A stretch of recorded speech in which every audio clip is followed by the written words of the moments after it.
Hey guys, thanks for watching an exciting vlog today on Be Better Golf. This is the back nine. I'm playing with my friend David at Dorado Park Golf Course. This is the home of the Long Beach Open this year and every year. The 10th hole here is a par 5, 535 yards or so. Excuse me, David. David taking a shot for his Instagram.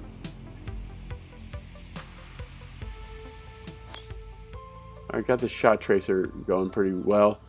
It went a little higher than that. It was a nice draw. Started at that bunker and then drew back to the center. Not superiorly long, but hit it pretty solid. So this is a 3-wood. My very, very best could get to probably the start of the upslope to this green.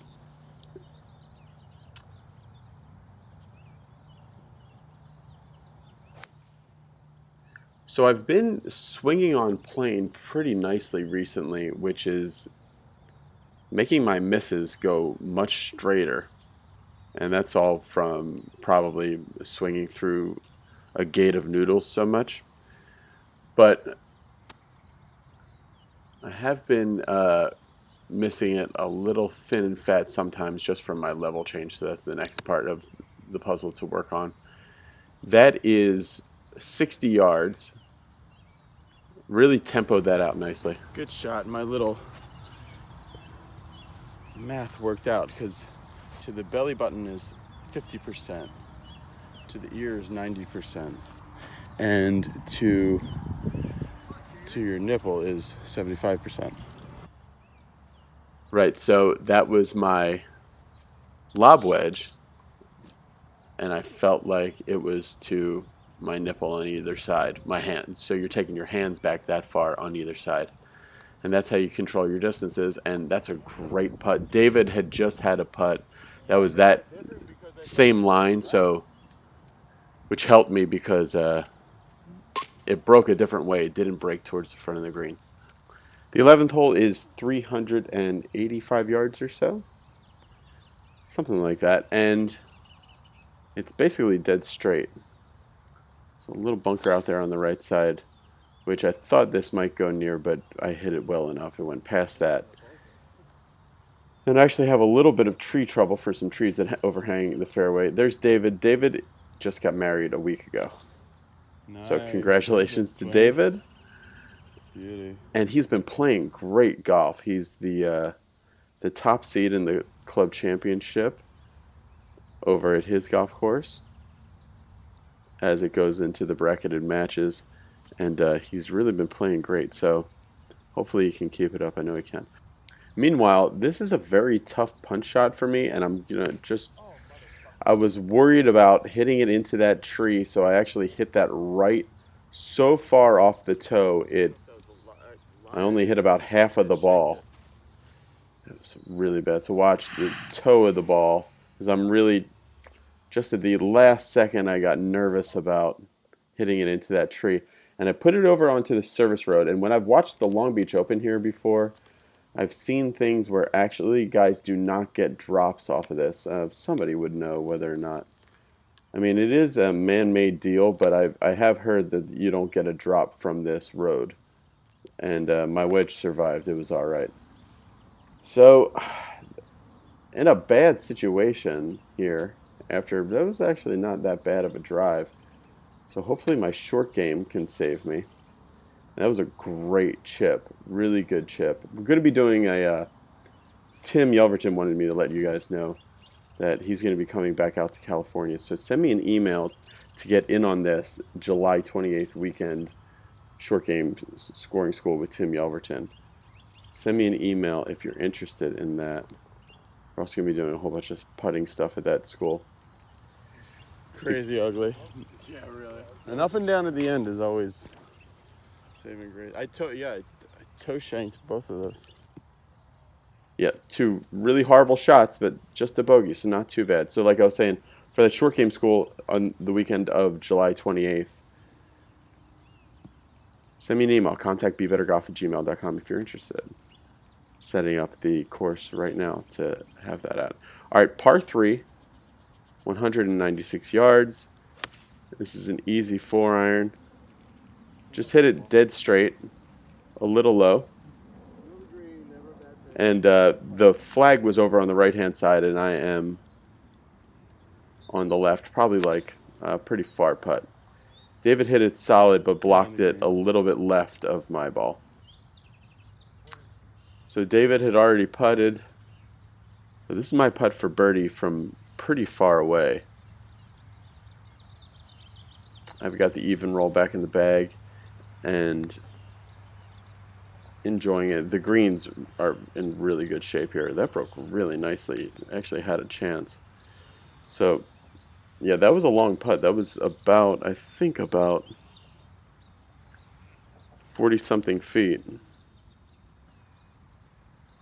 But I got it to a tap-in, so that was good. And David made his par. So 2 good pars. I'm all about making pars on par 3s. I'm like, that's my new thing. When I get to a par 3, that is the challenge. Make a 3. All right, so check out my alignment there. Just like that video I was talking about. Made a really good swing here. Went right down the middle.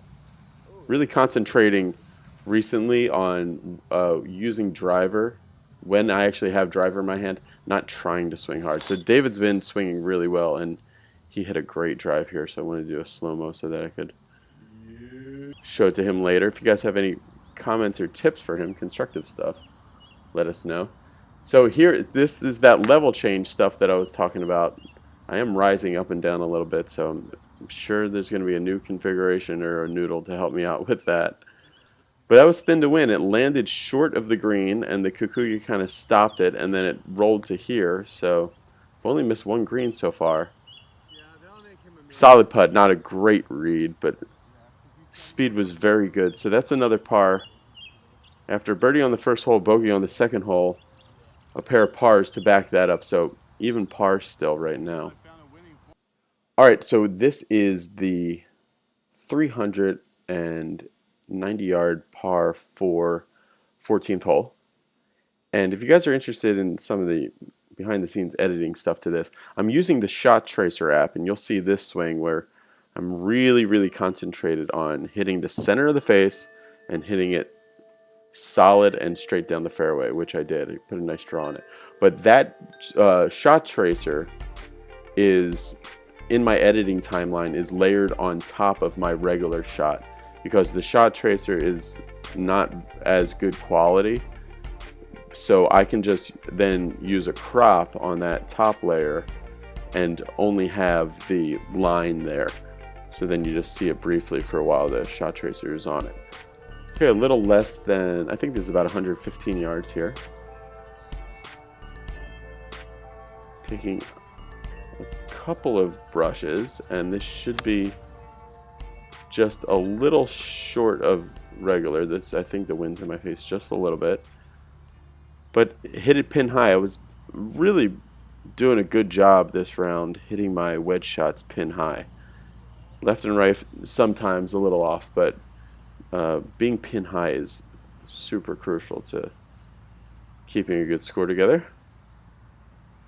Good speed on the green, very important too. So that was a good speed on the first putt.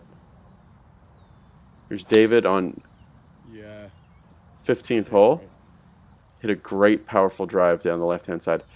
The lighting, now this is an iPhone 10, and the lighting here is just mixed with that. It's like sometimes the lighting and the iPhone 10 go together to make just like an awesome-looking, super crisp, HDR-looking shot. And this is one of those. So you can see a little bit. See that box of where the Shot Tracer is there, and then it's going to fade away. That's the difference in quality. So quality's not quite there with the Shot Tracer, so you just overlay it. 120 yards. That was my best swing of the day, without a doubt. I hit that really nice, compressed it really nice, hit it the distance I wanted to. It landed like a foot from the hole, and then rolled out a little bit. So backswing, so I do raise up a little bit, but my plane is really good and my sequence is really good. I'm not stuck. I'm driving the arms through really nice. The arm swing's really good. So it landed just at the hole and then rolled out to there. Oh man, oh man. See that little, the wind did that. hit a bit of a bump and wiggled away from the water. But another par and another green in regulation. So that's every green in regulation other than the 11th hole. Coming up to the short par 4 16th hole. So David had just hit a huge drive right down the right-hand side, and I think a little bit I was trying to follow him. And really, you don't even need driver here. But I was swinging confidently, and I put a little bit too much confidence in that one and hit it left. And I thought it was in the bunker, but actually ended up short of it in this spot. All right, rules issued. There's the flag, 68 yards away. There's my ball. I'm gonna check it because, see, that is a, let me see. See, that's an animal hole there. See the little mounds? Cheater! Cheater! Who said that? Somebody in the gallery. Can you drop one? All right, so after dropping the ball, that's where I am. And the rules aren't always there to make the game harder. Sometimes they're there for your benefit. Maybe like 40% of the time. So, I don't know. Let me know if I'm wrong. Hit a really good wedge shot there. Controlled the distance of my wedges so much better than in the early part of this channel. Knowing how far to hit your wedges by the distance of your backswing and follow through with your hands is like having an extra club in the bag. Yeah, it's been a major revelation for me in this channel, working with Tim Yelverton, when Tim had me write the distance on my wedges for all my different backswing lengths, for 3 different backswing lengths. So I have that written down in magic marker or Sharpie on the back of my wedges, and it just gives you good confidence for it. So it's another green in regulation, another par, and especially the way I used to play, I'm pretty happy about boring golf. So even par still going into the par 3 17th, 169 yards. Good. This is a 7-iron for David. Yeah, beautiful shot.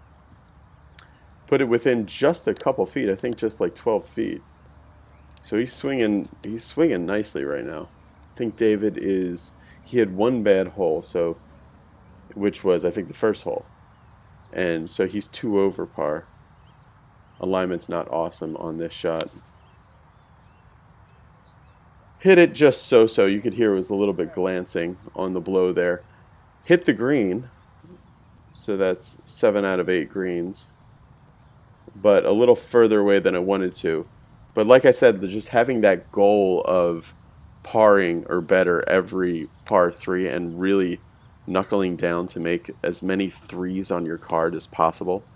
Be that close birdie chances on par 4s or just making pars on par 3s, just like really, when you can put a 3 on the card, that is really good. So it all comes down to making this putt here. This is not an easy putt. So one of the things you can do with putting a lot of times is you can mentally give yourself an easy out by not fully trying. So you'll get up there and you'll look at it a little bit, but you'll just kind of hit it. And that way it gives you an out in the future, because then you can say, oh, I didn't really even try. But don't let yourself off the hook. Like, really put absolutely everything you can into it, and don't give yourself that backdoor out of, oh, I didn't try. I mean, try. That's one thing I've gotten a lot better at, is putting a lot more effort into what I'm doing. Not a great drive for David there to finish. Block that to the left. And lighting's a little washed out here. That was blocked to the right as well. So we basically did the same thing, lefty and righty versions of each other there. We did the same thing. We did a huge fairway, so we tried to hit it hard, go back going like this. All right, so my next shot, I am about 235 yards out. I have some tree trouble, so I can't go for the green, and there's that just to the right of my layup area. So I'm gonna hit, I think that was a 7-iron, and I really wanted to see whether or not it was gonna get close to the water. It was nowhere close to the water. I've joined a softball team, so recently I've been doing a lot of sprints because David, who's my trainer, has cursed me and said that I'm going to pull a hamstring playing softball because, like I was saying with the putting, my effort level is a little too much when I get involved, especially in like actual sports. I mean, golf is more of a game in my opinion. So when I get involved in like actual sports, I have almost unhealthy competitiveness. So I want to try to keep that in check this softball season. All right, so 60-degree wedge to the ear, impacted it really nicely. Have a birdie putt there. I'll fix that divot completely. I might do an hour-long. Let me know if you guys would be interested in a 1 hour-long Be Better Golf mega compilation of just fixing divots. It seems to be something that people want to see. So I will go out and just fix divots and fix maybe like 1,000 divots.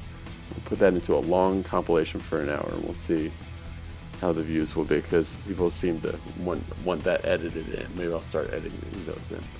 All right, so for birdie, just a little bit of a misread there. I thought it would go towards the water. Instead, it went towards the front of the green. But that's 8 out of 9 greens in regulation, a healthy amount of fairways hit. Just really not trying to kill it, just trying to get through that imaginary gate using the reactionary golf stuff and the noodle drills. Even par. Thanks for watching, guys. Hit the subscribe button. More to come. See ya. Bye.